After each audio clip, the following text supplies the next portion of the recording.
Krishna everybody. आप सभी का बहुत स्वागत है इस क्लास में, हमारी Wednesday Bhagavad Gita class journey of self discovery. तो आज बेसिकली हम भगवत गीता का जो फर्स्ट चैप्टर है वो फिनिश करने जा रहे हैं। सिर्फ कुछ 5 या 6 श्लोक बाकी हैं। 41 से 46 श्लोक करके आज हम इस चैप्टर को खत्म करेंगे और नेक्स्ट वीक से हम चैप्टर 2 स्टार्ट करेंगे। भगवत गीता में टोटल 18 चैप्टर्स हैं एंड फर्स्ट चैप्टर हम फिनिश करने जा रहे हैं। सेकंड चैप्टर थोड़ा लंबा है, उसमें ज्यादा श्लोक है और फिर हम कंसिस्टेंटली आगे बढ़ेंगे और 18 चैप्टर तक हम भगवत गीता में जो है वो समाप्त करेंगे। आज मैं जो स्टार्ट करने वाली हूँ एक बहुत इम्पोर्टेंट टॉपिक, एक बहुत इम्पोर्टेंट आइडिया से स्टार्ट करने वाली हूँ और वो आइडिया या वो सिद्धांत या वो कॉन्सेप्ट है हमारी हैप्पीनेस का, हमारे सुख का। हैप्पीनेस एक ऐसी चीज है जिसके लिए हम सब जी रहे हैं इस दुनिया में, वो हमारा गोल है।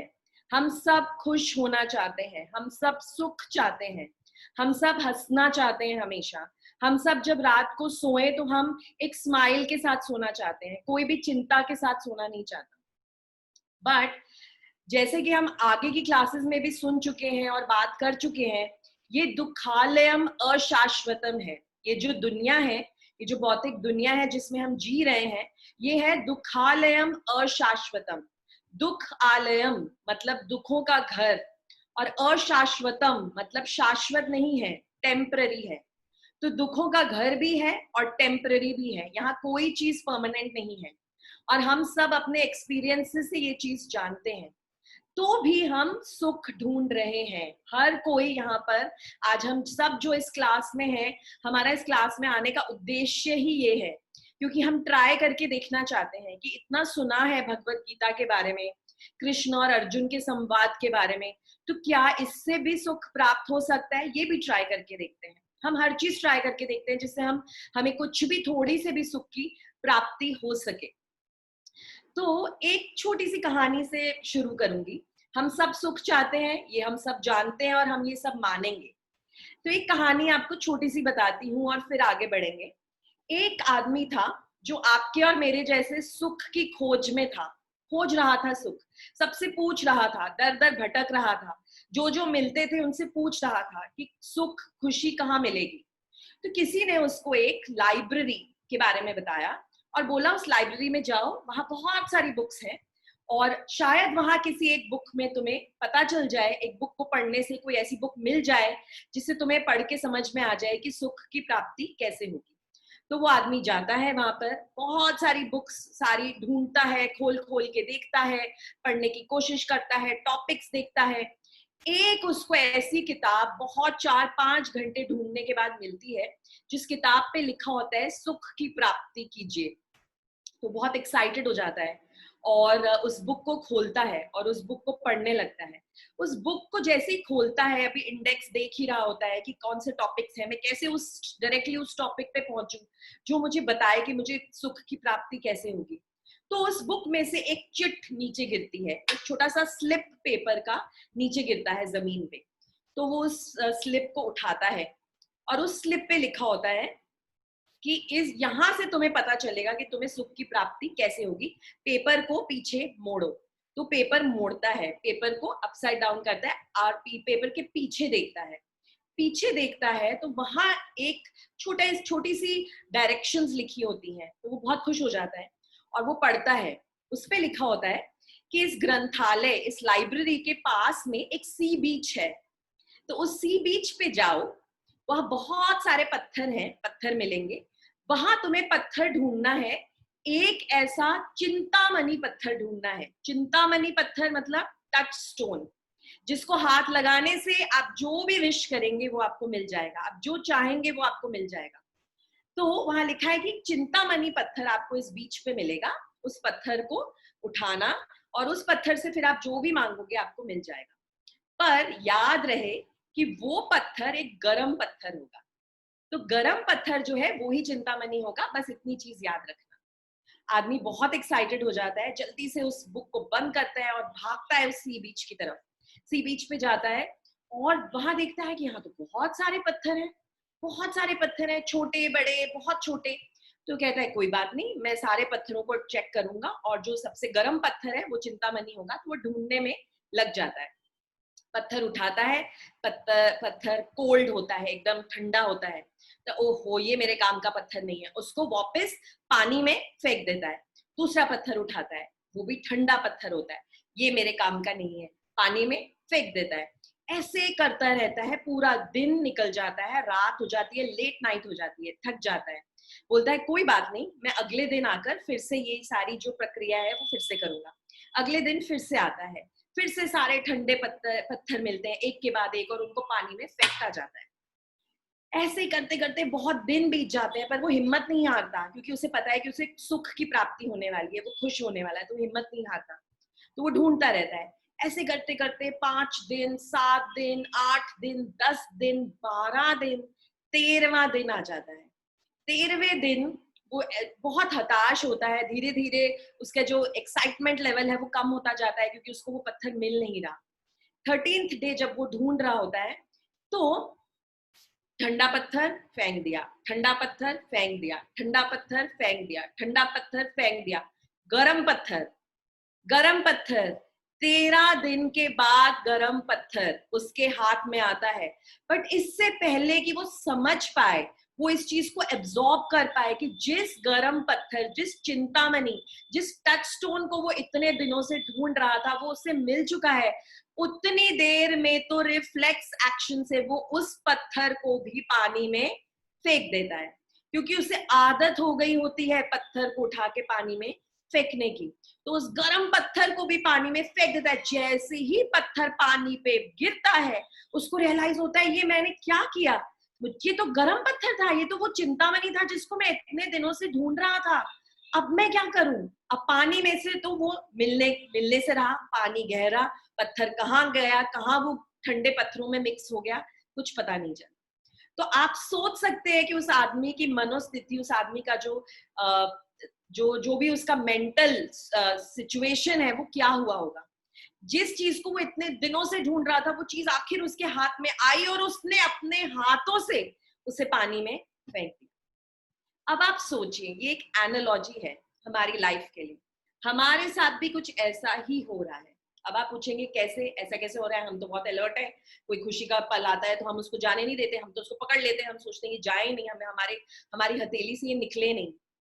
सो एक्चुअली एनालॉजी ये है कि ये जो सारे ठंडे पत्थर हैं, ये सारे ठंडे पत्थर वो सारी योनियां हैं, वो सारी स्पीशीज हैं जिनमें से हम निकलते हैं। कभी कुत्ते की स्पीशीज, कभी बिल्ली की स्पीशीज, कभी पिग की स्पीशीज, कभी किसी लिजर्ड की स्पीशीज, कभी ट्री की स्पीशीज, कभी कोई प्लांट, कभी कोई फ्लावर। हम हमारा सोल, हमारी आत्मा, ये सभी स्पीशीज, ये सभी योनियों से गुजरी है, ये सभी जन्मों से गुजरी है, हमारा जो सोल है। और हम इतने कंडीशनड हो गए हैं कोई क्वेश्चन ना पूछने के, अपना गोल रियलाइज ना करने के, कि जब हमें मनुष्य जन्म मिलता है, उस चिंतामणि गरम पत्थर की तरह जब हमें मनुष्य जन्म मिलता है, तो भी हम क्या करते हैं, हम उसे यूटिलाइज नहीं करते। हम इतने कंडीशनड हो गए हैं इस लाइफ को ऐसे ही जीने में। एंड हमारा जो फर्स्ट लेसन था, हम इतने कंडीशनड हो गए हैं ईटिंग, स्लीपिंग, मेटिंग और डिफेंडिंग में अपनी बॉडी को यूज करने के लिए, कि हम भूल जाते हैं कि हमें मनुष्य जीवन मिला है जो इतना इतना इतना दुर्लभ है, और जो इतना इंपॉर्टेंट है, इतना सिग्निफिकेंट है क्यूरियोसिटी के लिए, स्पिरिचुअल क्वेश्चनिंग के लिए, स्पिरिचुअल क्वेस्ट के लिए। हम इस मनुष्य जीवन को भी बर्बाद कर देते हैं उन्हीं 4 एक्शंस को करके, ईटिंग, स्लीपिंग, मेटिंग, डिफेंडिंग, जो बाकी के सभी एनिमल्स करते हैं। ये बहुत बहुत सीरियस चीज है हमें सोचने के लिए कि ऐसा चिंतामणि, ये ह्यूमन लाइफ टाइम, ये ह्यूमन बर्थ जो हमें मिला है, इस चिंतामणि को हम वेस्ट ना करें, इसे ऐसे ही हम फेंक ना दें, हम इसको यूटिलाइज करें। और यूटिलाइज करना है हमें अपने लाइफ का गोल पता करने में, अपने लाइफ का पर्पस पता करने में। और अपने लाइफ का पर्पस हम तभी पता कर पाएंगे जब हम क्वेश्चंस पूछेंगे, जब हम किसी गुरु के पास जाएंगे, जब हम कहीं से ये ज्ञान लेंगे।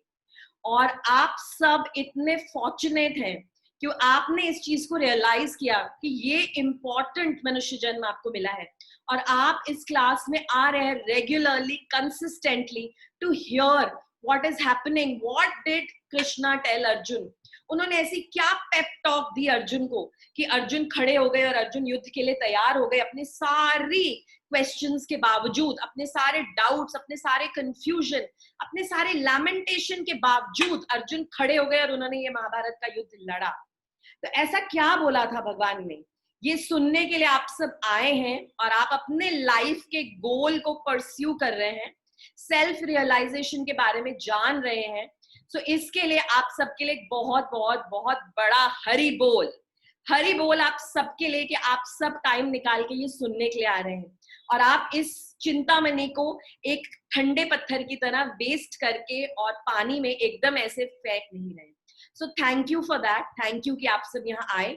एंड एक छोटी सी चीज जो समझनी है, हैप्पीनेस या सुख जिसके बारे में हम बात कर रहे हैं, वो हमें तभी मिलेगा जब ये जो पटरी है, जो लाइफ की पटरी है, जो लाइफ का ट्रैक है, जो रेलवे ट्रैक है, दो ट्रैक्स होते हैं अगर हम गौर करें। सो देयर आर 2 बार्स जिसके ऊपर ये लाइफ की जो ट्रेन है वो चलती है।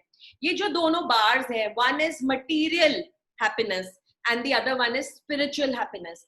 अगर दोनों का बैलेंस नहीं रहेगा तो ट्रू हैप्पीनेस हमें नहीं मिल पाएगी, because like I said material happiness temporary है, अशाश्वतम, कभी आती है जाती है। सुबह हम बहुत खुश होते हैं, शाम को हम एकदम मरोस हो जाते हैं, रात को हम बहुत होपफुली सोते हैं, अगला दिन बहुत अच्छा होगा, एंड अगले दिन हम उठते हैं और बहुत डिप्रेस्ड मूड में उठते हैं। या हम बहुत खुश होके स्कूल जाते हैं, ऑफिस जाते हैं, कॉलेज जाते हैं और वहां जाके कुछ ऐसा हो जाता है कि हम फिर डल हो जाते हैं। सो आप देखेंगे एक दिन में ही हमारे ये हाइज एंड लोज आते हैं। सो ये मटेरियल हैप्पीनेस हमें तब तक कंसिस्टेंटली प्राप्त नहीं होगी जब तक स्पिरिचुअल हैप्पीनेस नहीं होगी। एंड थैंक यू कि आप इस स्पिरिचुअल हैप्पीनेस को परस्यू करने के लिए आप सब यहाँ मिल रहे हैं, आ रहे हैं, 1 घंटे का 1.5 घंटे का टाइम निकाल रहे हैं। It's extremely important for achieving happiness. Okay, so thank you for that. ये छोटा सा एक होप इंस्पायरिंग नोट था जिसपे मैंने स्टार्ट किया। एंड अब मैं छोटी सी प्रेयर बोल के भगवत गीता के जो हमारे जो 6 श्लोक बाकी हैं उनको प्रेजेंट करूंगी। ओम अज्ञानतिमिरान्धस्य ज्ञानाञ्जनशलाकया चक्षुरुन्मीलितं येन तस्मै श्री गुरुवे नमः। जय श्री कृष्ण चैतन्य प्रभु नित्यानंद श्री अद्वैत गदाधर श्रीवासादि गौर भक्तवृंद। हरे कृष्णा कृष्ण कृष्ण हरे हरे, हरे राम राम राम हरे हरे। तो welcome to journey of self discovery. हम स्टार्ट कर रहे हैं आज भगवत गीता यथारूप, श्लोक संख्या 41, फर्स्ट चैप्टर 41 एंड 40। अभी तक जो भी हमने पढ़ा है, जो भी हमने समझा है, उसका कल्मिनेशन आ गया है। अभी तक हमने देखा अपने जो पहले की वर्सेस में हमने ऐसा देखा कि शुरू में जो पहला श्लोक था उसी से हमें समझ में आ गया कि पांडवों की जीत होने वाली है। धृतराष्ट्र ने स्टार्ट किया और उन्होंने बोला ये जो कुरुक्षेत्र है ये धर्म क्षेत्र है, तो हम समझ गए कि धर्म क्षेत्र में तो धर्म का पालन करने वाले पांडवों की ही जीत होगी। तो पहले ही वर्ष में ये क्लियर हो गया कि जीत किसकी होने वाली है। और फिर भी युद्ध हुआ क्योंकि ये भगवान का प्लान था, इसीलिए ये युद्ध होना ही था।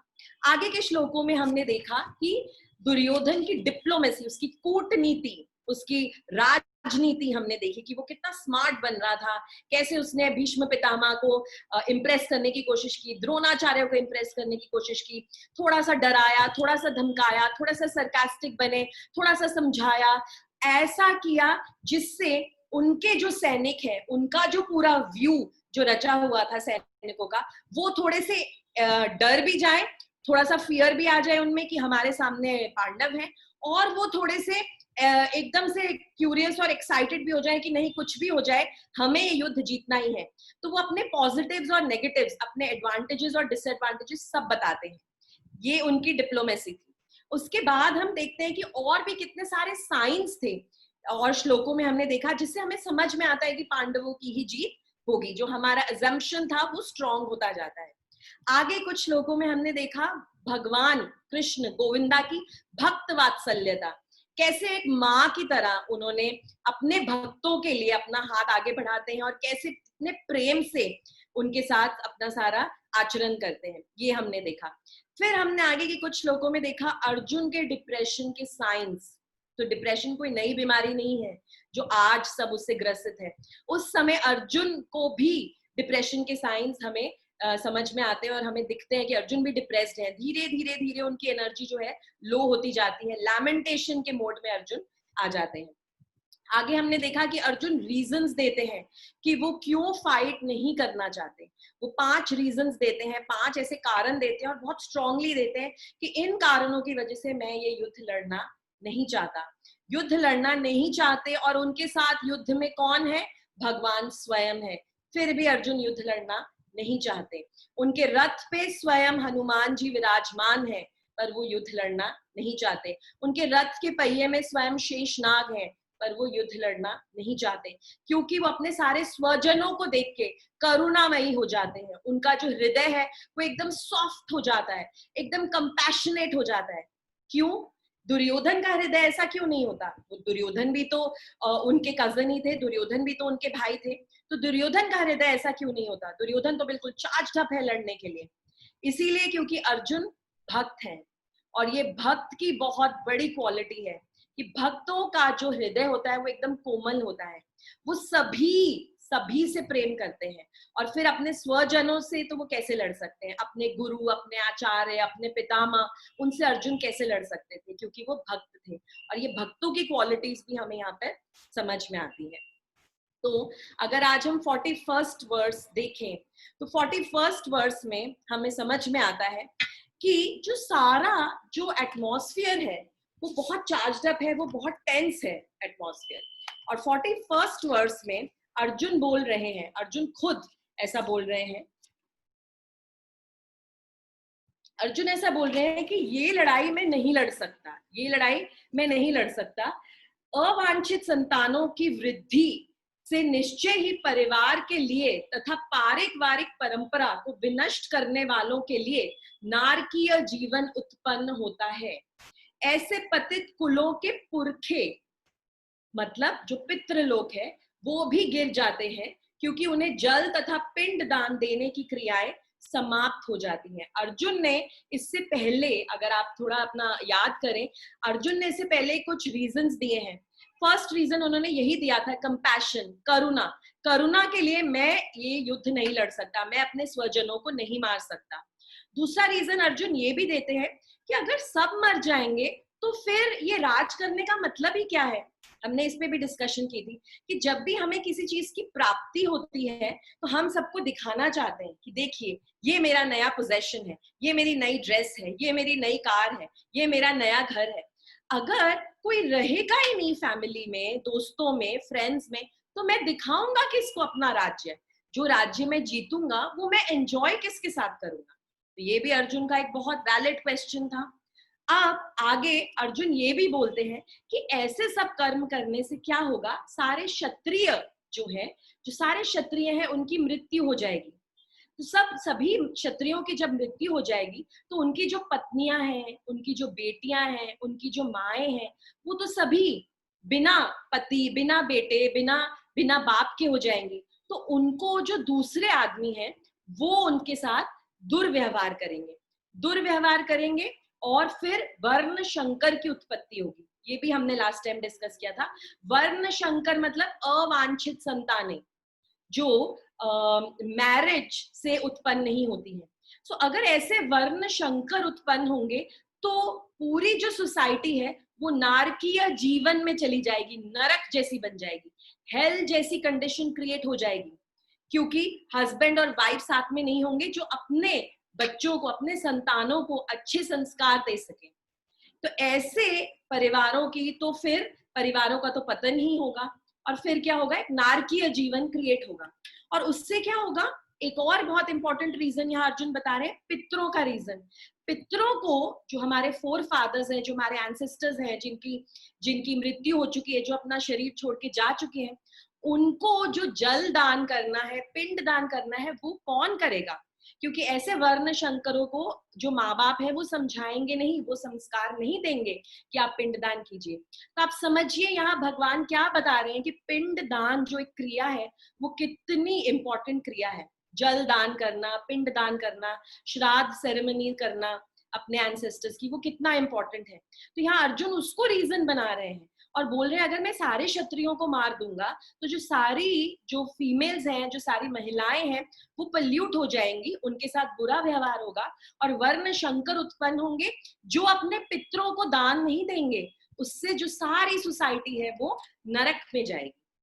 तो इतना इंपॉर्टेंट पॉइंट यहाँ अर्जुन बता रहे हैं और बता रहे हैं कि कभी कभी पितृगण विविध प्रकार के पाप कर्मों से ग्रस्त हो सकते हैं, कभी कभी उनमें से कुछ कुछ स्थूल शरीर भी प्राप्त नहीं होता। आप समझिए बहुत सीरियस टॉपिक है। कई बारी जिनकी मृत्यु हो चुकी है हमारे परिवार में, कई बारी ऐसा होता है कि उन्होंने बहुत से पाप कर्म किए होते हैं, सो वो अभी ढूंढ रहे हैं अपने लिए दूसरा शरीर, या उनको उस पापों की जो सजा है वो मिल रही है। कभी कभी तो इतने पाप किए होते हैं कि उनको जो स्थूल शरीर है, ये जो ग्रॉस बॉडी जो 5 एलिमेंट्स की बनी हुई दिख रही है, कभी कभी उनको वो ग्रॉस बॉडी भी नहीं मिलती। आप समझ सकते हैं कि वो कितना सफर करते हैं, क्योंकि वो बिना एक ग्रॉस बॉडी के सिर्फ सटल बॉडी लेके घूम रहे होते हैं। तो उनको हमारा कर्तव्य बनता है कि हम अपने पितरों के लिए ऐसा दान करें जिससे उनके जो पाप कर्म है वो नष्ट हो जाए और उनको एक स्थूल शरीर मिले। आप समझिए कितनी सीरियस बात है। और अगर ऐसे वर्ण शंकर होते हैं जिनको ये संस्कार नहीं दिए जाते, जो पिंडदान नहीं करते, तो उनके जो पितृगण हैं वो ऐसे ही भटकते रहते हैं। सो अर्जुन इसको बहुत सीरियस मोड़ दे रहे हैं और बोल रहे हैं कि पिंडदान और जल दान करने का संस्कार तो माँ बाप ही अपने बच्चे को अच्छे से समझा सकते हैं।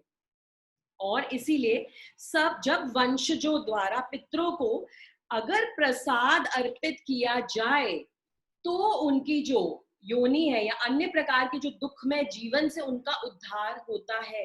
उनका उद्धार तभी होगा अगर हम उन्हें भगवान का प्रसाद ग्रहण करने के लिए देंगे, अगर विष्णु का प्रसाद उन्हें देंगे तो ही उनका उद्धार होगा। और जो लोग पर यहाँ एक टर्न आता है और श्रील प्रभुपाद यहाँ लिखते हैं, इस्कॉन के जो फाउंडर आचार्य हैं श्रील प्रभुपाद, जिन्होंने भगवत गीता की कमेंट्री लिखी है, वो एंड में ऐसा लिखते हैं, इतनी सीरियस सिचुएशन बताने के बाद एंड में बताते हैं कि केवल भक्ति करने से मनुष्य सैकड़ों हजारों पितरों को ऐसे संकटों से उबार सकता है। आप समझिए इस बात को। एक तरफ अर्जुन बोल रहे हैं कि वर्ण शंकर की उत्पत्ति में नहीं होने दे सकता, वो संस्कार नहीं करेंगे, पितरों को जलदान और पिंडदान नहीं मिलेगा, वो बिना स्थूल शरीर के सफर करते रहेंगे। और दूसरी तरफ हमें बताया जाता है कि अगर आप भक्त हैं, अगर आप भगवान कृष्ण की भक्ति कर रहे हैं, तो आप निश्चय ही अपने सारे पितरों को इन कष्टों से उबार सकते हैं। तो बहुत इंपॉर्टेंट पॉइंट हमें समझ में आता है कि भक्ति करने से हम अपने जो सारे वंशज हैं उनको, अपने जो सारे पित्र हैं उनको हम इस प्रॉब्लम से उबार सकते हैं। ये चीज हमें करनी बहुत जरूरी है कि हम प्रसादम उन्हें अर्पण करें और हम उन्हें जल अर्पण करें। आगे यहीं पर श्रीमद् भागवतम का श्लोक लिखते हैं प्रभुपाद, श्रीमद् भागवतम का श्लोक लिखते हैं जिसमें बताया गया है कि जब भी हम एक हायर रिस्पॉन्सिबिलिटी लेते हैं तो लोअर रिस्पॉन्सिबिलिटी जो है वो अपने आप हमारी अचीव हो जाती है। यहाँ बता रहे हैं कि जो लोअर लेवल के जिनकी बात की जा रही है, देवता हैं, ऋषिगण हैं, हमारे फैमिली मेंबर्स हैं, हमारे पितृ हैं, अगर हम उन्हीं की सेवा करते रहेंगे और भगवान की सेवा नहीं करेंगे तो हम लोअर लेवल पे ही रहेंगे। और अगर हम यहीं पे हायर रिस्पॉन्सिबिलिटी लेके भगवान को भोग लगा के उनका प्रसाद ग्रहण कराते हैं अपने पितरों को, तो सभी जो लोअर रिस्पॉन्सिबिलिटी वाले लोग हैं जैसे कि देवता, ऋषिगण, पितृ, सभी तृप्त हो जाएंगे। तो आप समझ रहे हैं, हम शॉर्टकट लेने की बात कर रहे हैं। हम ये कह रहे हैं कि हम एक लिफ्ट ले, एक एलिवेटर ले जो सीधा हमें भगवान के पास पहुंचाए, और हम धीरे धीरे 10th फ्लोर की बिल्डिंग पर धीरे धीरे सीढ़ियों से ना चढ़े, क्योंकि उससे बहुत एनर्जी लगेगी, बहुत टाइम जाएगा और हम अपने गोल को प्राप्त नहीं कर पाएंगे।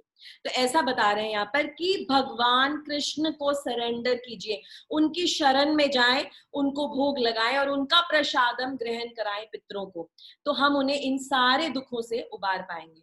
भगवान कृष्ण की शरण में जाना है, हमें ये करना है। भगवत गीता में 9th चैप्टर में भी भगवान ऐसा बोलते हैं, 9th चैप्टर में भगवान बोलते हैं, यत करोसी यद अस्नासी यद जुहोसी ददाति यत। हे पार्थ, हे अर्जुन, जो भी तुम करते हो, जो भी कार्य तुम करते हो, जो भी तुम खाते हो, जो भी तुम अर्पण करते हो, जो भी तुम दान करते हो, वो तुम्हें मुझे ऑफर करना चाहिए। मुझे ऑफर करो और तुम सभी कष्टों से तुम्हें मुक्ति प्राप्त हो जाएगी। ऐसा भगवान बोलते हैं भगवत गीता के 9th चैप्टर में। फिर एक ऐसी और प्रेयर हम करते हैं भगवान के लिए, जिसमें हम करते हैं, कहते हैं नमो ब्राह्मण देवाय न गो ब्राह्मण हिताय च, नमो ब्राह्मण देवाय गो ब्राह्मण हिताय च, कि हम उनके सामने अपना मस्तक लगाते हैं जो ब्राह्मणों और गायों की रक्षा करते हैं। कृष्ण, अगर आप याद करें तो कृष्ण कहाँ रहते थे? कृष्ण मथुरा सिटी में नहीं रहते थे, टाउन में नहीं रहते थे, कृष्ण वृंदावन में रहते थे, गांव में रहते थे। और उनकी सबसे सबसे प्रिय जो पशु थे वो थी गाय, सुरभि, गाय मैया। तो गाय माता उनकी सबसे प्रिय थी। हमेशा गाय चराने जाते थे, गाय के साथ रहते थे, गाय को खिलाते थे, गाय के साथ ही सोते थे, और ब्राह्मणों से बहुत प्यार करते थे। क्योंकि ब्राह्मण जो वर्णाश्रम की तरह, अगर हम वर्णाश्रम की हायरार्की को देखें तो उसमें ब्राह्मण सबसे टॉप आते हैं, जो स्क्रिप्चर्स को, वेदास को, शास्त्रों को पढ़ते हैं और फिर हमें सबको समझाते हैं। तो कृष्ण वो है जो ब्राह्मण और गाय की हमेशा रक्षा करते हैं। एक बारी ऐसा हुआ था, थोड़ा सा ऑफ ट्रैक करके एक छोटी सी प्यारी सी लीला आपको बताना चाहूंगी। बहुत स्वीट पास टाइम है, भगवान की लीला है, जिसमें जब भगवान गाय को चराने जाते थे, भगवान तो 3 साल 4 साल की उम्र से गाय के बछड़ों को चराने जाते थे। तो तब भगवान थे वत्सपाल, वत्स, गाय के छोटे छोटे बछड़ों को चराने जाते थे, वत्सपाल थे। और 5 साल की उम्र के बाद वो बन गए गोपाल, जो वो गाय को चराने लेके जाने लगे। तो जब वो वत्स को चराने लेके जाते थे तो यशोदा मैया ने एक दिन उनको कहा कि कन्हैया, कान्हा, मुझे बहुत बुरा लगता है, तुम सुबह से लेके रात तक गाय को चराने जाते हो और तुम पैरों में कुछ पहनते भी नहीं, तुम नंगे पैर जाते हो। पूरे दिन तुम, गर्मी हो, सर्दी हो, वर्षा ऋतु हो, तुम नंगे पैर चलते हो और गायों को चराते हो। तो मैं चाहती हूँ कि तुम अपने पैरों में कुछ पहनो, खड़ाऊ पहनो, तुम कुछ पहनो जिससे तुम्हारे जो पैर हैं वो प्रोटेक्टेड रहें। तो हमारे कान्हा क्या बोलते हैं कि ठीक है मैया, मैं पहन लूंगा, आप जो भी बोलेंगी मैं पहन लूंगा, पर पहले आप जितने मेरी 9 लाख गायें हैं, जो मेरे 9 लाख गाय के बछड़े हैं, सबको आप पहले पहनाइए। वो सब पहनेंगे तो ही मैं पहनूंगा और उनके साथ जाऊंगा, अदरवाइज मैं पहनूं और वो ना पहने, ऐसा नहीं हो सकता। तो आप सोचिए, यशोदा मैया और नंद बाबा इतने टेंशन में आ गए, उन्होंने सोचा 9 लाख गायों के लिए अगर हम कुछ बनाने जाएंगे तो क्या होगा हमारा।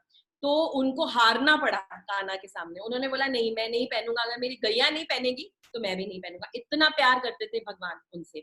और हमें समझ में यही आता है वर्णाश्रम धर्म को देख के कि आज भी अगर हम ऐसी सोसाइटीज क्रिएट करें जहाँ पे हम अपना अपना अनाज खुद उगाएं, हमारे पास गाय हो, हमें गाय से दूध, दही, मक्खन, छाछ, क्या कुछ नहीं मिलता, वो सब मिले, तो हमारी सोसाइटी कितनी सेल्फ सफिशिएंट सोसाइटी होगी। हमें ये मटेरियल चीजों के पीछे भागना नहीं पड़ेगा। सो यहाँ भगवान यही समझाने की कोशिश कर रहे हैं और बताने की कोशिश कर रहे हैं यहाँ कि अर्जुन, ऐसा बताने की कोशिश कर रहे हैं कि अगर भगवान प्लीज्ड है तो सब प्लीज्ड है, भगवान खुश है तो सब खुश है, भगवान का पेट भर गया तो सबका पेट भर गया। और ये सच बात है, ये सिर्फ बोलने के लिए बात नहीं है। जहां जहां जिस जिस घर में भगवान को भोग लगता है, आप ये खुद एक्सपीरियंस करेंगे कि भगवान खा के खुश होते हैं तो आप भी खुश होते हैं, कभी प्रसाद कम नहीं पड़ता। कितने भी मेहमान आ जाए तो वो हंसी खुशी अपना पेट भर के खाकर जाते हैं। तो यहाँ इस श्लोक में वही बात हो रही है कि अर्जुन बोल रहे हैं कि मैं ऐसे सभी क्षत्रियों को मार नहीं सकता, वर्ण शंकर की उत्पत्ति नहीं कर सकता, जिससे पितरों के दान में प्रॉब्लम आए, उसमें रुकावट आए, उसमें ऑब्स्ट्रक्शन आए। तो अगर हम भगवान विष्णु को, अपने भगवान कृष्ण को अगर सब कुछ अर्पण करते हैं तो सभी पितृ खुश हो जाते हैं, सभी देवता खुश हो जाते हैं। हम तो शायद सिर्फ 4-5 देवताओं के नाम जानते हैं, पर there are 33 crore devis and devatas. तो 33 करोड़ देवी देवता में से किस किस को आप खुश करने जाएंगे? सिर्फ एक कृष्ण को खुश करें, उनको प्लीज करें, सभी खुश हो जाते हैं।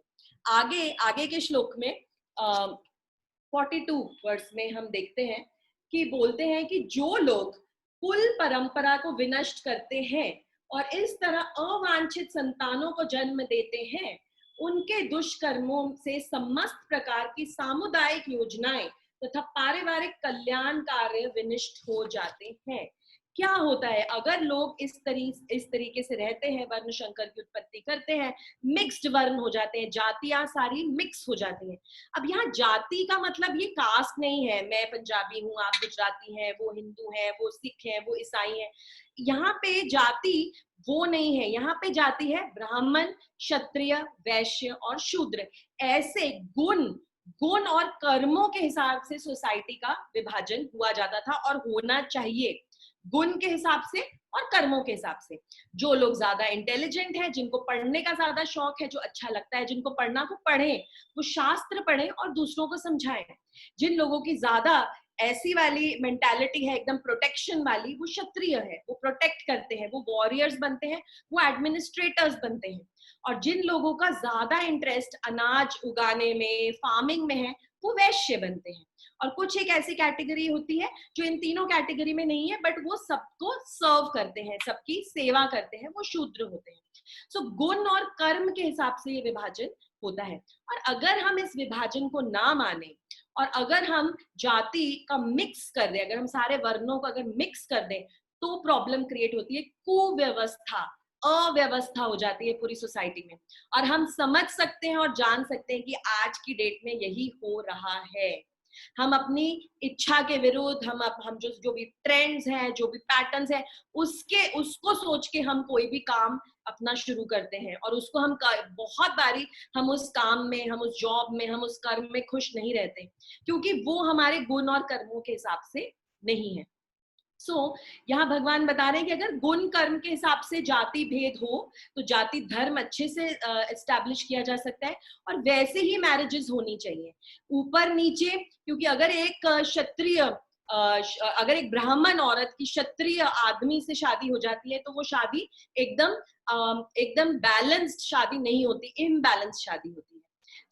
इस तरीके से समझा रहे हैं कि ऐसे मिक्स्ड वर्णों की जो शादी हो रही है, जो मिलन या जो योग हो रहा है, उससे वर्ण शंकर उत्पत्तित हो रहे हैं। और उससे क्या होता है, जितने भी कम्युनिटी प्रोजेक्ट्स हैं, सामुदायिक प्रोजेक्ट्स, जितने भी हम कॉज के लिए कर रहे हैं कुछ भी काम, या जितने भी हम गोल समझ के चल रहे हैं, वो सभी हम प्राप्त नहीं कर पाते। वो सारी योजनाएं जो हैं वो एकदम फेल हो जाती हैं और अव्यवस्था हो जाती, केओस हो जाता है सोसाइटी में, एकदम समझ में नहीं आता क्या हो रहा है, कोई भी जो जिसके मन में आए वो करता है।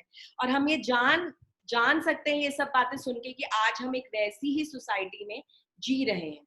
एंड इससे सबसे बड़ा नुकसान जो होता है वो हमारे स्पिरिचुअल एडवांसमेंट को होता है। हमारा स्पिरिचुअल एडवांसमेंट रुक जाता है क्योंकि इतनी कुव्यवस्था होती है कि हम समझ ही नहीं पाते कि हमें करना क्या है, हम कंफ्यूजन में रहते हैं, हम केओस में रहते हैं। ऐसा भगवान यहाँ बता रहे हैं। 43rd श्लोक में अब अर्जुन बोल रहे हैं, हे प्रजा पालक कृष्ण, प्रजा का पालन करने वाले कृष्ण, मैंने गुरु परंपरा से सुना है कि जो लोग कुल धर्म का विनाश करते हैं वह सदैव नरक में ही वास करते हैं। अब अर्जुन भी एक थोड़ी टेढ़ी चाल चल रहे हैं। अर्जुन क्या बोल रहे हैं, ये प्रजा पालक भगवान कृष्ण सभी प्रजा का पालन करने वाले। अर्जुन ये समझाने की कोशिश करें, हमने पहले भी इसके बारे में डिस्कशन किया था कि अलग अलग जो भगवान के नाम होते हैं वो कॉन्टेक्स्ट में आते हैं। वहां उस टाइप की, जिस टाइप की प्रॉब्लम चल रही होती है, जिस टाइप की सिचुएशन होती है, उस सिचुएशन के हिसाब से भगवान को नाम दिया जाता है। तो यहाँ बोल रहे हैं, हे सभी प्रजा का पालन करने वाले Krishna, he is trying to say आप मुझे फोर्स मत कीजिए लड़ने के लिए, आप तो सभी का पालन करने वाले हैं, आप क्यों सबको मरवाना चाह रहे हैं। और आप सुनिए, मैंने गुरु परंपरा से सुना है। भगवान, ये अर्जुन किसको बता रहे हैं, कृष्ण को।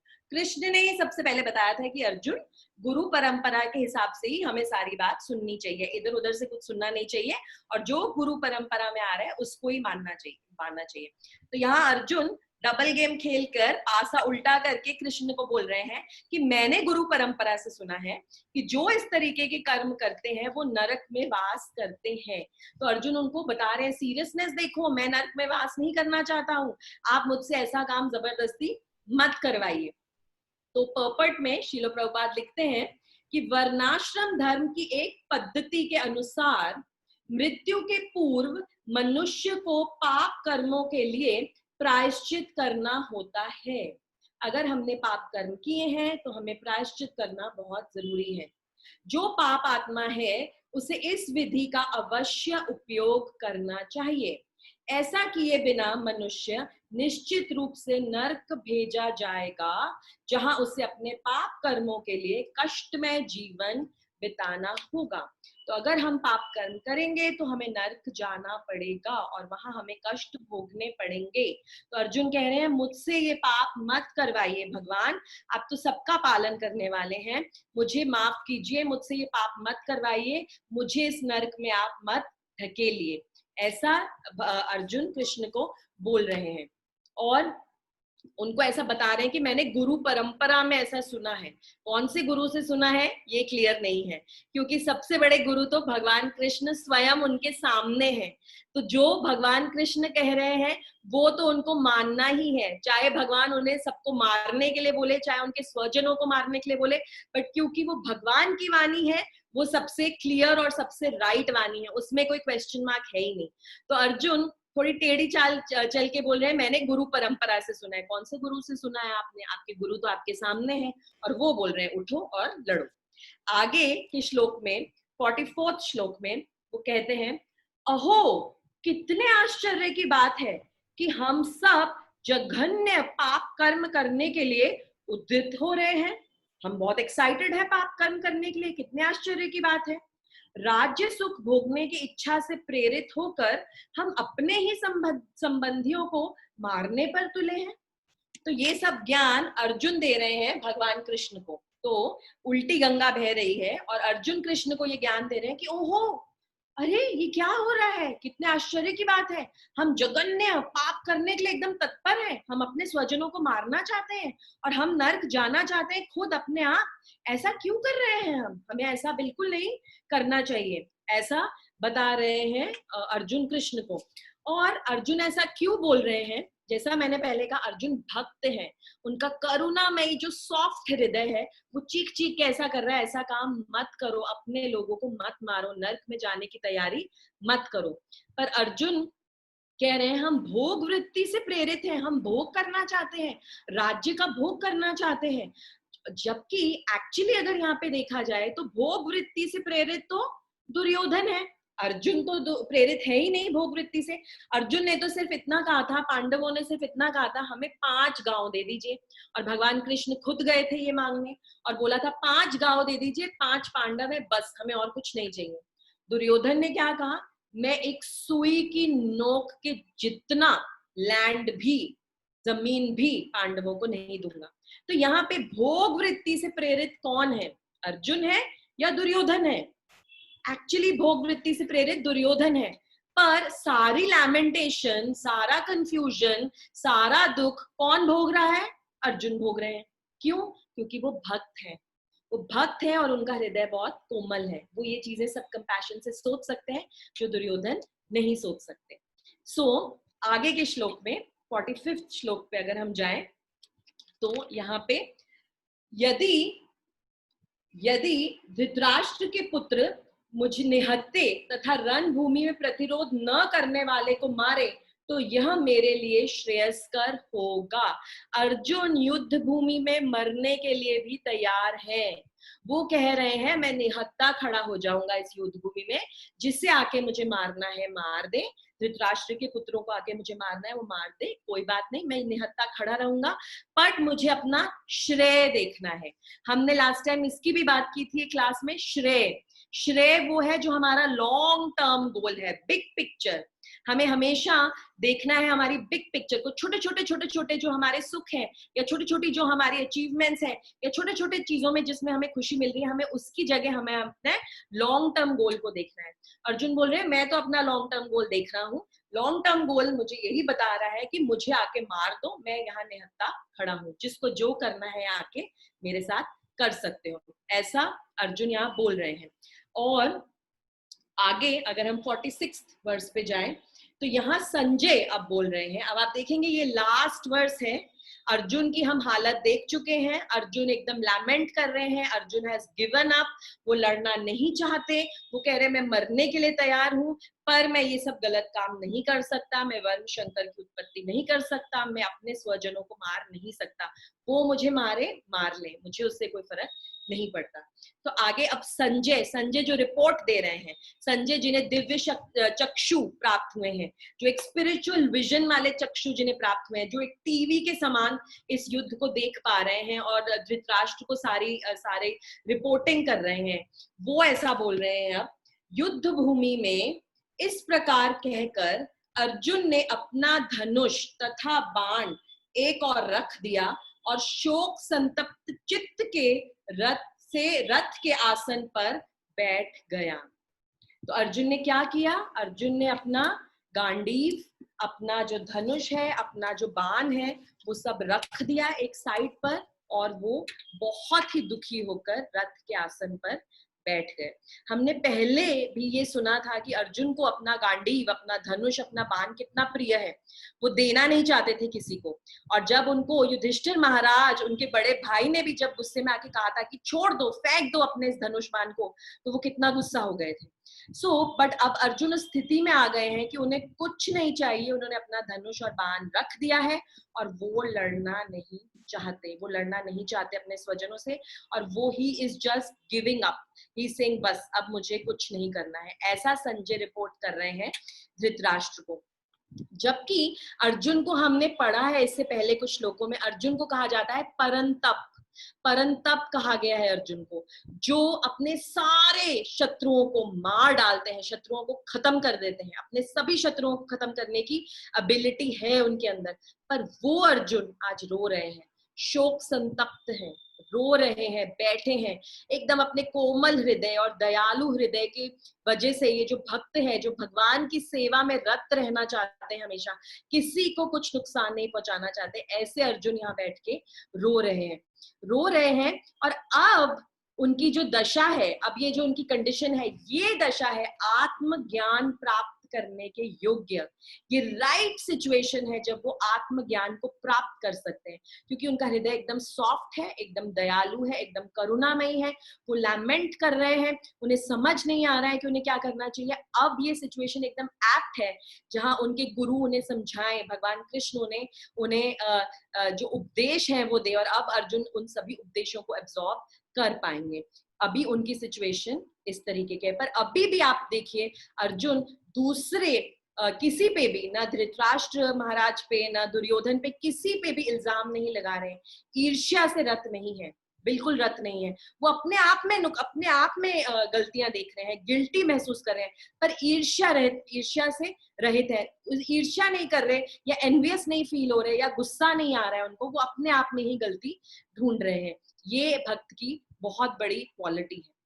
सो यहाँ पर हमारा जो फर्स्ट चैप्टर है वो फिनिश होता है, यहाँ फर्स्ट चैप्टर फिनिश होता है, जो अर्जुन विषाद योग जिसको हमने समझा था, अर्जुन का विषाद योग हम देख रहे हैं कि किस तरह से वो विषाद कर रहे हैं, किस तरह से वो रो रहे हैं, लैमेंट कर रहे हैं। और अर्जुन जैसे धनुर्धारी, इतने महान परंतप, जिनको गुणाकेश कहा गया है, जिनको इतने सारे नाम दिए गए हैं, इतने धनुर्धारी, वो अर्जुन इस युद्ध भूमि में, जो युद्ध भूमि से पहले उनको इतने कष्ट मिले और अब एक ही चाह रहा था उनके पास युद्ध करके अपने उन सभी कष्टों का निवारण करना, पर वो अर्जुन, वो भक्त अर्जुन हार के बैठ गए हैं रथ के आसन पे और वो युद्ध नहीं करना चाहते।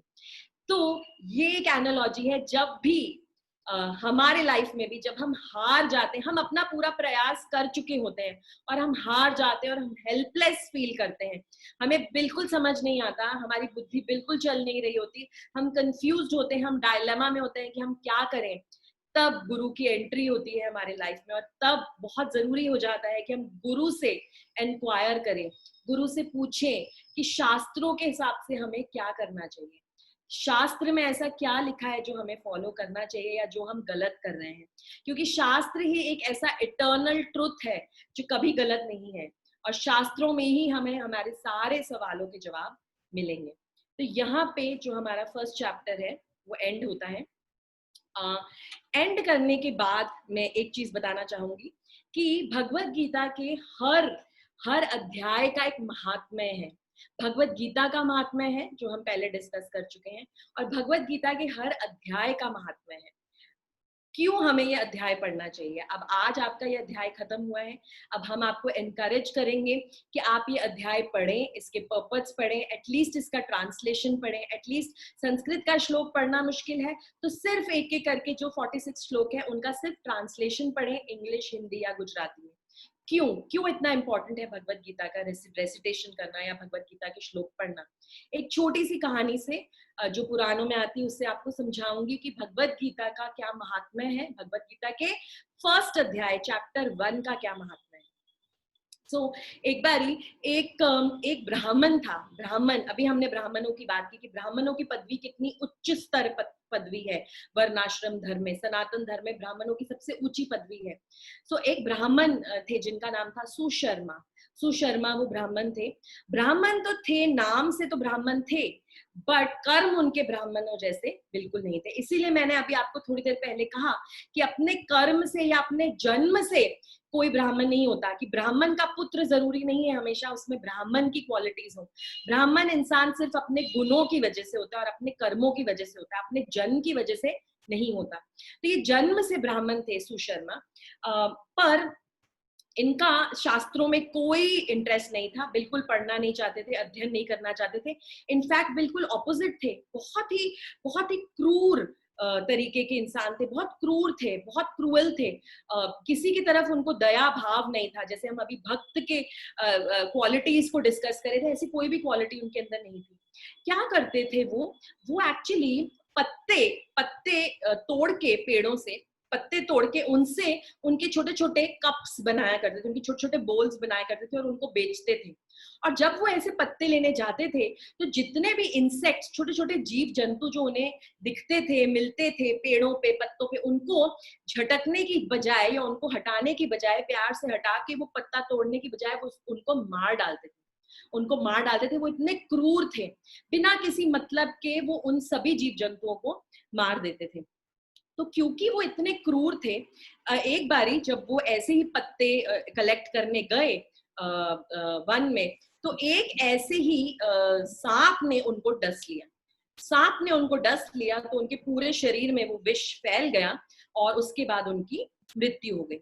जब उनकी मृत्यु हो गई तो क्योंकि वो थे ब्राह्मण, ऊंची जाति के वो ब्राह्मण थे, पर उनके जो कर्म थे और जो उनके गुण थे वो सभी बहुत गलत थे, बहुत खराब थे। उन्होंने सभी जीव जंतुओं को बहुत कष्ट दिया था, तो उन्हें नर्क की प्राप्ति होती है। नर्क जाने के बाद जब उन्हें वापस से दूसरा जन्म मिलता है तो एक बैल का जन्म मिलता है। बैल का जन्म मिलता है। बैल का जन्म मिलता है, पर वो बैल किसके घर पे होता है? एक ऐसे आदमी के घर पे वो बैल होता है जो हैंडीकैप्ड होता है, विकलांग होता है, वो ठीक से अपने हाथ पैरों का इस्तेमाल नहीं कर पाता। तो वो अपना सारा काम जो है वो बैल से करवाता है। बैल को इतना जोतता है, बैल के ऊपर सारा सामान रख के ट्रैवल करता है, बैल से काम इतना करवाता है क्योंकि वो खुद इतना काम नहीं कर पाता, कि वो बैल जो है, सुशर्मा जो बैल बनते हैं, वो इतना थक जाते हैं, उनसे इतना काम करवाता है वो जो आदमी होता है वो इतना काम करवाता है उनसे कि वो थक के, इतना काम करके एग्जॉस्ट होके सुशर्मा जो अब एक बैल है उनकी मृत्यु हो जाती है। जब उनकी मृत्यु हो जाती है, बैल वहां पे बहुत दुखी, मरा हुआ उसका शरीर होता है बैल का। तो आने जाने वाले जो लोग होते हैं वो उस बैल को देखते हैं और बहुत उसके ऊपर दया खाते हैं, क्योंकि बैल एकदम पतला हो चुका होता है, काम कर करके वो इतना थक गया होता है। उसकी जो दयनीय हालत है उसको देखकर जो जितने भी लोग वहां से जा रहे होते हैं उनको बहुत दया आती है, और वो कहते हैं, उसको देख के कहते हैं कि ओ हो बेचारा बैल मर गया इतना काम कर करके, कोई बात नहीं, मेरे जितने भी पवित्र कर्म है, मेरे जितने भी अच्छे कर्म है, मैं इस बैल को देता हूँ, इस बैल को मैं देता हूँ, इस बैल को मेरे अच्छे कर्म लग जाए और इस बैल को अगला जन्म ऐसा मिले जिसमें इसको ऐसा दुख भोगना ना पड़े। अब ऐसे कुछ कुछ लोग बोलते हुए जाते हैं। अब वहां पे क्या होता है, एक वैश्य आती है, एक प्रोस्टिट्यूट आती है वहां पे। वो आती है और वो भी उस बैल को देखती है और बोलती है कि मेरे पास तो कोई अच्छे कर्म ही नहीं है, मैं क्या इस बैल को दूं, मैं तो कुछ नहीं कर सकती इसके लिए। तो भी वो भगवान को नाम लेके बोलती है कि भगवान मेरे अगर कुछ भी अच्छे कर्म हो, अगर एक भी मैंने ऐसा कर्म किया हो, तो भगवान वो मेरा कर्म इस बैल को लग जाए, इसकी दयनीय स्थिति मुझसे देखी नहीं जा रही, इस बैल को आप एक अच्छा जन्म दीजिएगा। ऐसा कह के वो चली जाती है। अब वो जो बैल है वो यमलोक जाते हैं, यमराज के पास जाते हैं। यमराज के पास जब जाते हैं तो बहुत हैरान होते हैं, क्योंकि यमलोक में सभी लोग उनके ऊपर फूलों की वर्षा कर रहे होते हैं। कहते यमलोक में ऐसा स्वागत, ये मैं गलत जगह पर आ गया हूँ क्या? तो वो यमराज से कहते हैं कि ये क्या हुआ, मैं मुझ पे सब फूल क्यों बरसा रहे हैं? तो यमराज कहते हैं कि देखो बेटा, देखो पुत्र, तुम्हारे साथ बहुत अच्छा हुआ है, तुम्हें कई लोगों के बहुत अच्छे कर्म मिले हैं और तुम्हें एक वैश्या के बहुत अच्छे कर्म मिले हैं, और उसकी वजह से अब तुम भगवान के धाम जाओगे, तुम वैकुंठ जाओगे, तो तुम्हें यहाँ पर कोई यातना सहनी नहीं पड़ेगी। तो वो बैल कहता है ऐसा कैसे हो गया, मैंने तो इतने गलत कर्म किए, सुशर्म बन के मैंने इतने गलत कर्म किए, और फिर मुझे बैल की योनि मिली जिसमें मैं कुछ अच्छे कर्म कर ही नहीं पाया, क्योंकि मुझ पे वो एबिलिटी नहीं थी कि मैं कुछ ऐसे कर्म कर पाऊं। और फिर एक वैश्या ने ऐसे कौन से पुण्य कर्म मुझे दे दिए जो आप मुझे सीधा वैकुंठ लोक भेज रहे हैं?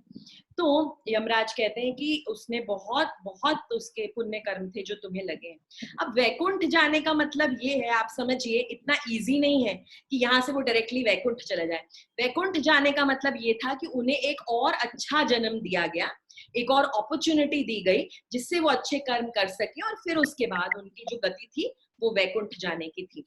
सो इस जन्म में क्या होता है उनके साथ, वो फिर से एक ब्राह्मण बन के जन्म लेते हैं। तो आप समझिए, जब भी हम अच्छे कर्म करते हैं और अपने बुरे कर्मों का प्रायश्चित करते हैं, तो भगवान हमारे ऊपर ऐसी मर्सी करते हैं कि हम एक अच्छे घर में पैदा होते हैं, ब्राह्मण कुल में पैदा होते हैं, या भक्त के घर में पैदा होते हैं, या एक ऐसे अच्छी धनाढ्य फैमिली में पैदा होते हैं जहां हमें किसी और चीज की चिंता करने की जरूरत नहीं है और हम अच्छे से भक्ति में फोकस कर सकते हैं। बट हम तो बद्ध जीव हैं, हम अच्छा जन्म मिलने के बाद सब कुछ भूल जाते हैं और उसी अच्छे जन्म को एंजॉय करने में लग जाते हैं और भक्ति को भूल जाते हैं। यहाँ पे सुशर्मा को अपने सारे जो पुराने जन्म हैं वो याद थे। उनको ब्राह्मण का जन्म मिलता है, उनको ब्राह्मण का जन्म मिलता है तो वो बहुत थैंकफुल होते हैं। उनको पता है कि अब इस जन्म को तो मुझे सार्थक करना है, क्योंकि इसके बाद अब मुझे वैकुंठ जाना है, मैं ऑलरेडी बहुत सारे जन्म भुगत चुका हूँ। पर उनका एक मिशन होता है, वो बोलते हैं मुझे उस औरत को ढूंढना है जिसके सारे पुण्य कर्म मुझे लगे, मुझे उसको ढूंढना है और मुझे उसको ग्रैटिट्यूड व्यक्त करना है, थैंक यू बोलना है, और समझना है कि उसने ऐसे कैसे पुण्य कर्म मुझे दिए। तो जो सुशर्मा, जो पहले सुशर्मा थे, ब्राह्मण थे, फिर बैल बने और अब वो फिर से ब्राह्मण बन गए हैं, तो सुशर्मा जाके उस औरत को ढूंढते हैं और उन्हें वो ढूंढ लेते हैं, वो उनको मिल जाती है औरत। तो औरत जब उनको मिल जाती है तो उनसे जाके पूछते हैं कि देखो, आपके पुण्य कर्म की वजह से आज मेरे साथ इतना अच्छा हो रहा है, ऐसे कौन से आपने पुण्य कर्म किए? तो औरत बोलती है मैं तो कोई पुण्य कर्म नहीं किए, मैं तो एक अच्छा कर्म अपना गिना नहीं सकती। वो बोलते हैं नहीं, आप सोचिए माता जी, आप सोचिए आपने ऐसा क्या किया है जो इतने पुण्य कर्म आपके मुझे लगे और मुझे फिर से ब्राह्मण कुल में जन्म मिला। वो बहुत सोचती है, बहुत सोचती है, फिर वो बोलती है कि एक ही चीज मैं सोच सकती हूँ, मेरे पास एक घर में तोता है, वो तोता पूरे दिन बड़ बड़ बड़ बड़ बड़ बड़ श्लोक बड़बड़ाता रहता है, और मैं जो वो श्लोक है उनको रिपीट करती रहती हूँ, क्योंकि वो तोता बहुत सुंदर बोलता है, मैं उसको रिपीट करती हूँ। तो चलो जाकर उस तोते से मिलते हैं। तो सुशर्मा जो ब्राह्मण बने बोलते चलो चलो, मैं आपके साथ चलने के लिए तैयार हूँ, जल्दी चलिए, मुझे उस तोते से मिलना है। तो वो जाते हैं वहां, उस तोते से मिलते हैं और तोते को बोलते हैं कि आप ऐसा क्या पूरे दिन कौन से ऐसे श्लोक बोलते हैं जिसको सुनने से इनके जो इतने जो सारे कर्म है वो पुण्य कर्म में ट्रांसफॉर्म हो गए हैं। तो तोता बोलता है कि मेरी भी एक छोटी सी कहानी है, आप सुन लीजिए मेरी भी कहानी, तो आपको समझ में आएगा कि मैं भी एक ब्राह्मण था और मैं ब्राह्मण था और मैं सभी शास्त्रों का अध्ययन बहुत अच्छे से किया करता था, सभी वेदों का पठन पाठन किया करता था। पर मुझ में बहुत प्राइड आ गई, बहुत मुझ में ये आ गया कि मैं हूँ ब्राह्मण, सबको मेरी सेवा करनी चाहिए, मुझे ही सब पता है, मेरे में सारा ज्ञान है। मुझ में ये सारी बहुत सारी प्राइड आ गई, बहुत सारी ईगो आ गई। तो उससे क्या हुआ, मेरा पतन हो गया, मेरा पतन हो गया और मैं नर्क गया, और नर्क में जीवन व्यतीत करने के बाद मैं एक तोता बन गया। भगवान ने कहा बोलते रहो, अभी तुम्हें बहुत बोलने का शौक है और बहुत तुम्हें अपना गुणगान करने का शौक है, अपने मुंह मियाँ मिट्ठू बनने का शौक है, तो बन जाओ मिट्ठू और अब होते रहो अपने मुंह मियाँ मिट्ठू। तो मैं एक तोता बन गया। जब मैं तोता बन गया, मैं तोता बनकर भी सारे श्लोकों का उच्चारण किया करता था। तो जब सारे श्लोकों का उच्चारण किया करता था तो एक बारी ऋषियों ने, कुछ ऋषि मुनि जो उनकी नजर मुझ पे पड़ी और उन्होंने देखा कि ये तोता तो बहुत सुंदर श्लोकों का उच्चारण कर रहा है। तो वो मुझे अपने साथ अपने घर ले आए और अपने आश्रम में रखा। उस आश्रम में छोटे बच्चों को वो गीता का पाठ पठन कराया करते थे और मैं भी उन बच्चों के साथ रहता था और मैं भी सभी श्लोकों का उच्चारण किया करता था। और तब कुछ चोर आए एक दिन वहां रात को, और वो चोरों ने मुझे चोरी कर लिया। मुझे चोरी करने के बाद उन्होंने इस जो वैश्या है, जो औरत है, उसको बेच दिया और उसने मुझे खरीद लिया। और अब मैं सुबह शाम उस आश्रम में मैंने भगवत गीता का पहला अध्याय सुना था, जो उन बच्चों को उस गुरुकुल आश्रम में पढ़ाया जा रहा था। और उस भगवत गीता के पहले पाठ का मैंने अध्ययन कर लिया और उसे मैंने अच्छी तरह से रट लिया।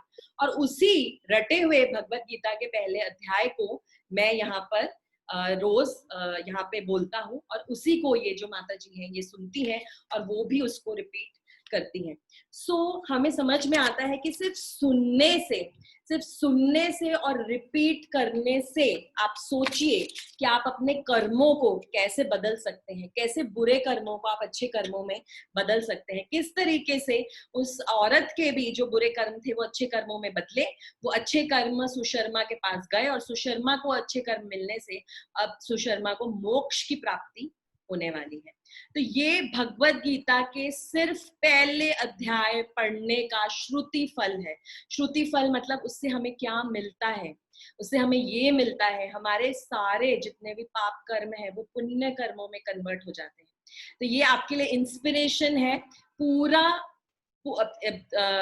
अगर आप नहीं भी पढ़ सकते पर्पट, अगर टाइम नहीं है, एटलीस्ट हम रोज सुबह इतना टाइम निकाल सकते हैं कि एटलीस्ट हम स्टार्टिंग में 2 श्लोकों का ट्रांसलेशन पढ़ें, धीरे धीरे हम 5 श्लोकों का ट्रांसलेशन पढ़ें और कुछ दिनों में हम पूरी भगवत गीता का जो चैप्टर 1 है उसके श्लोकों का सिर्फ ट्रांसलेशन भी पढ़ लें तो हमें कितना कितना श्रेयस्कर होगा।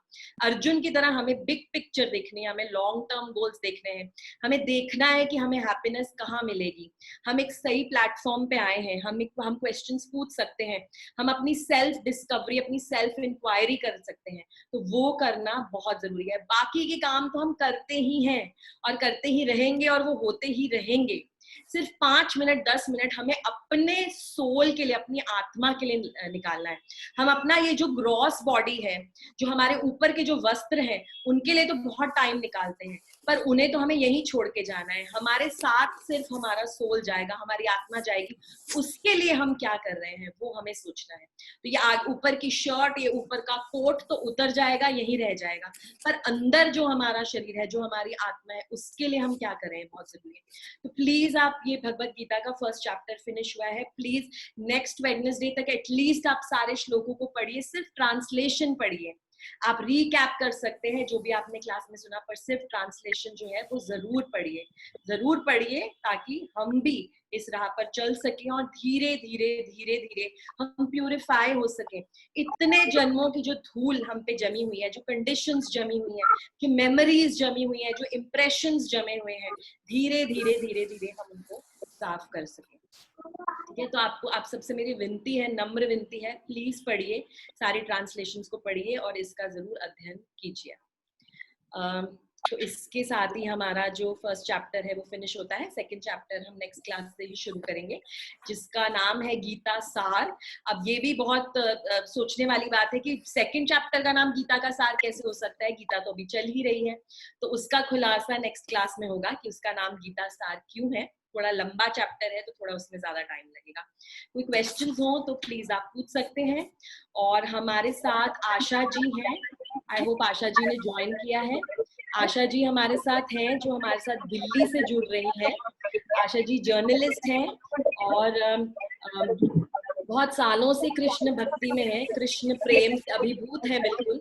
और आशा जी से मैंने रिक्वेस्ट किया था कि एक भजन हमें सुनाए। वैसे तो हमारी हर क्लास में कीर्तन होता है, हम कीर्तन से स्टार्ट करते हैं, पर क्योंकि अभी क्लासेस जूम पे हो रही हैं तो इसीलिए हम इतना कीर्तन पे टाइम स्पेंड नहीं करते हैं। पर आशा जी से मैं रिक्वेस्ट करूंगी, आशा जी आप हैं मीटिंग में तो अपने आप को अनम्यूट करके प्लीज आशा जी बताइए अगर आप हैं तो हम सभी आशा जी से भजन सुनना चाहते हैं।